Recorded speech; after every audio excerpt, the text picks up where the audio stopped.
Some liken the act of completing a creative piece to giving birth, a metaphor I find both presumptuous and bizarre. I sincerely doubt the physical pain is comparable, and my books, unlike my children, do not make cards for me on my birthday and Father's Day. That said, be it an article that took a day to complete or a novel that took a decade, writing is an extension of the self. With one's identity so deeply involved, it's natural that most beginning writers possess the one thing that's sure to work against them: a vulnerable ego. As we hone our craft, we're often surrounded by supportive friends, fellow writers, and paid teachers, all of whom at heart, one hopes, want to help us succeed. They can create a wonderfully safe place to nurture our talent, but they can also create an unrealistic bubble in terms of expectations. Outside the bubble, there are 4 perhaps uncomfortable, but no less important truths to keep in mind. Whenever you create something intended for public consumption, people have every right to dislike it and say so. If you don't like rule number 1, that's too damn bad. If you want to avoid rule number 1, never present your work in public. That said, when dealing with professionals, present yourself in a courteous, respectful manner, and you're entitled to receive the same in response, with one notable exception. If you send a publisher or agent an unsolicited query or other work, you may well never receive a response at all. Many publisher and agent guidelines, which you should always read before sending anything, will tell you as much. That may seem rude, but it's not. It's simply a question of queries outnumbering editors by thousands to 1. That doesn't make them bad people, that just makes them busy, and taking offense at that, to put it bluntly, is simply ignorance. If you do get a response, remember that politeness from an editor or agent still doesn't mean that they're there to nurture you. Their job is and remains buying work they believe will sell. Unlike friends, family, and teachers, if an editor invests too much time in work that doesn't turn a profit, they get fired. Past that, rudeness also exists. Because so many people can on some level write, some consider writers a dime a dozen. Unless and until a writer distinguishes themselves, they're often and notoriously treated that way. The fact is that many, perhaps everyone in the industry, want or wanted to be a writer themselves, but aren't. Take those sour grapes and the desperation for success that so many writers feel, and you have the perfect mix for a sadomasochistic relationship. In the extreme, there's the angst-filled author, twisting in turmoil over whether to contact an editor and ask pretty please if they've read their novel yet. On the other side, you have the equally extreme smug editor, who delights in mocking every spelling and grammar error in queries they receive from beginners, sometimes in public. Seriously, I can't say how many panels, blog posts, and message boards I've seen where professionals giggle over poor submissions. The dance works both ways. For every rude pro, there's 1,000 arrogant beginners, reacting in absurdly insulting ways to hardworking editors who've taken the time to critique their work. This can easily make an editor gun-shy, afraid to offer honest critiques to writers they don't know. Why make the effort if it won't be appreciated? Dysfunctional relationships, while common, aren't always the case. In fact, most people on both sides of the process are pretty nice, or at least carry themselves in a professional manner. There are many grateful writers who try to use any criticism to improve their work, as well as editors who, when they see potential, are doggedly compassionate, helpful, and supportive. As a professional writer, strive to be the former, and if you're fortunate enough to find the latter, appreciate it. Once you're out of the bubble, help and kindness aren't givens, they're gifts. As anyone who's ever had a relationship end knows, no matter how kindly it's done, being rejected hurts. While few of us are completely above an immediate knee-jerk response of pain and anger, ultimately, how we express that pain is a choice. If you have to act out, vent to non-industry friends and family, make voodoo dolls, pummel non-living things of little value, and do it in private. Never express anger at an editor for a rejection in any correspondence or public forum, and that means you, Facebook, Twitter, Instagram, and TikTok. Always be thankful, at least on paper. Now that's very different from reporting someone whose behavior objectively crosses ethical or legal lines. In that case, if you're certain, yes, let people know, but do it in a calm state of mind. If you're too angry to think straight, hey, I understand. Been there, done that. Put the evil rejection aside a day or so, then come back and scour it for something helpful. Things often don't look as bad in the morning. Karma and decency aside, humility has strategic advantages. Bad news travels fast. Even if your righteous rage is justified in the eyes of the universe, editors talk. If your dream editors heard that you're a toxic jerk, they may not want to take a chance on working with you. And beyond the fact that life's too short to take on any unnecessary grief, why trust someone to make revisions or meet a deadline if they can't keep a civil tongue? Equally important, an appropriate response to a rejection gives you a second chance to make a good impression. While to be clear, there's no point in responding to a form letter, and you will get form letters, if you do receive personal feedback, write back and thank the editor for their time and insight. They really are busy. That response should be brief, just a few lines. Avoid being snide, clever, or self-righteous. If there's a particular criticism you found helpful, say so.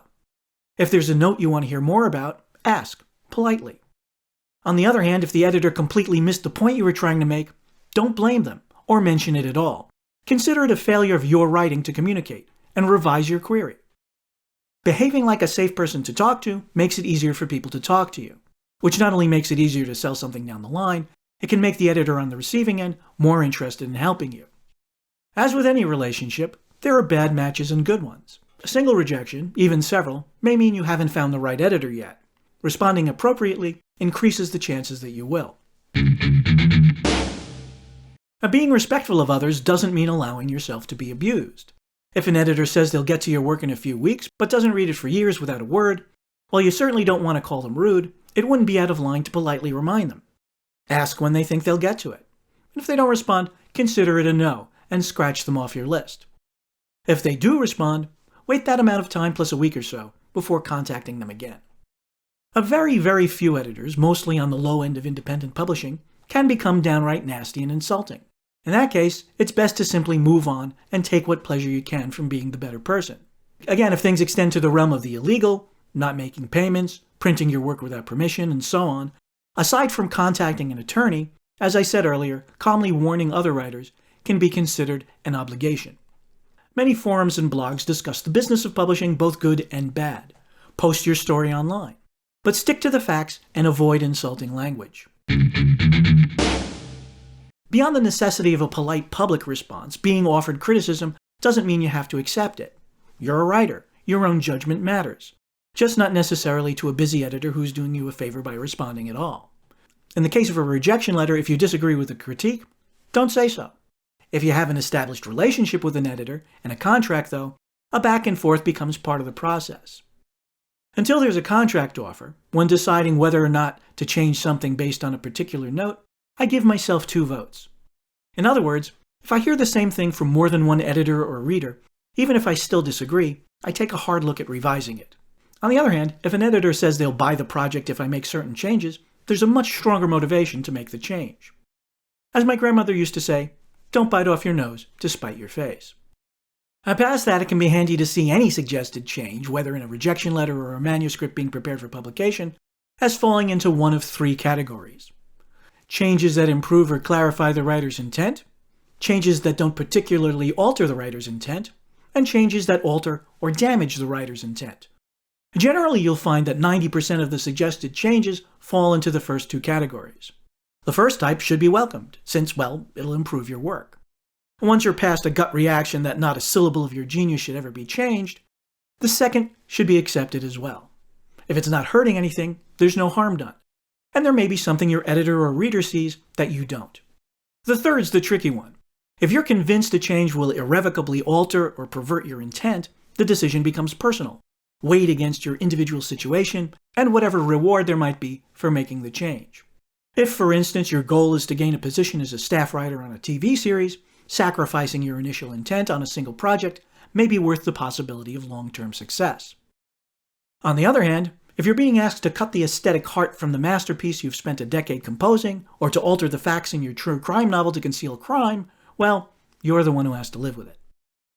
Ultimately, try to be open, take what you can use, and leave the rest behind.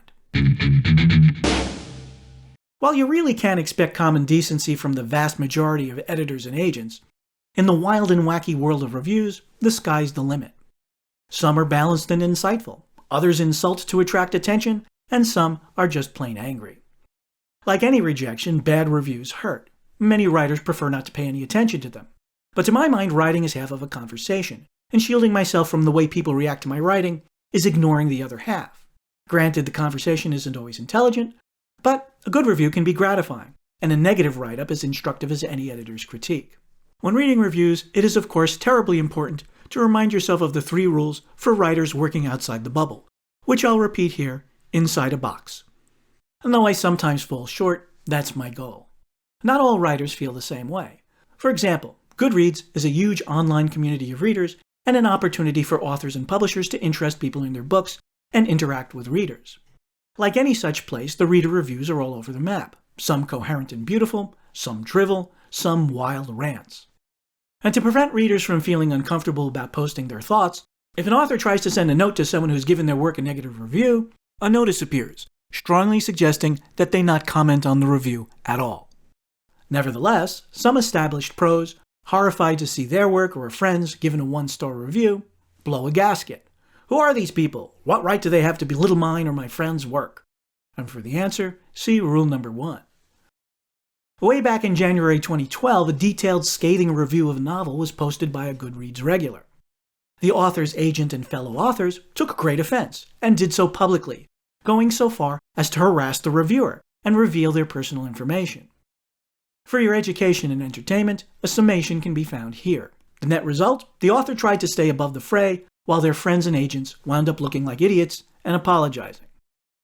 While there's never any point in disagreeing with a matter of opinion, I confess that if a reviewer misstates facts that can create a negative impression of my work, I do occasionally send a note thanking them for their interest and politely correcting the mistake. But people can and do cross the line and become personally insulting.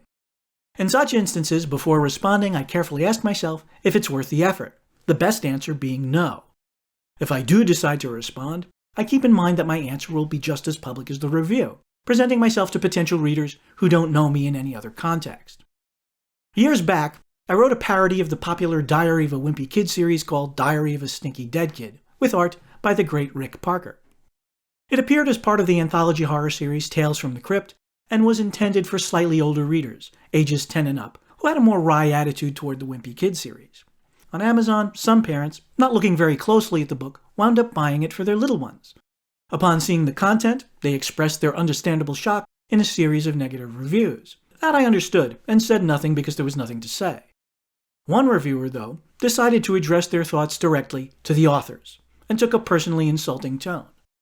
And for better or worse, I responded and engaged in a back and forth. On the one hand, we amused at least one reader. On the other, his review and my response, in fact all the negative reviews, had no measurable impact on the sales. A year or so after that, while I was still inclined to respond occasionally, someone gave one of my novels a 2-star review on Goodreads, along with the comment that the book was pretty good, and they enjoyed the ending. Since it was one of the first reviews of that novel, I sent a very polite note asking why, if they thought it was pretty good, they gave it the low rating. In response, the reviewer removed their positive comments and lowered the book's rating to 1 star. Really, sometimes there's no point. I deleted my note and never looked back. Always remember, Rule 1. Clickety-clack, my fingers keep making that good old clickety-clack. There's no going back from making a clickety-clack. You got your hip, your hop, your hippity-hop, your downright whoopity-doo. Your clip, your clop, your clippity-clop, a funky hunky-dory and a toodly-doo. But clickety-clack, there just ain't no faking that good old clickety-clack. As a matter of fact, the neighbors are complaining about my clickety-clack. You got your tippity-tap, your zippity-zap, your rat-a-tat-tat on the door. A bippity-bop, a slappity-slap, a choppity-chop, and a yakety-yak. But they ain't got jack on my little old click-click-clickety-clack. Even blinkety-blink, it's plain rinky-dink when you're doing a clickety-clack.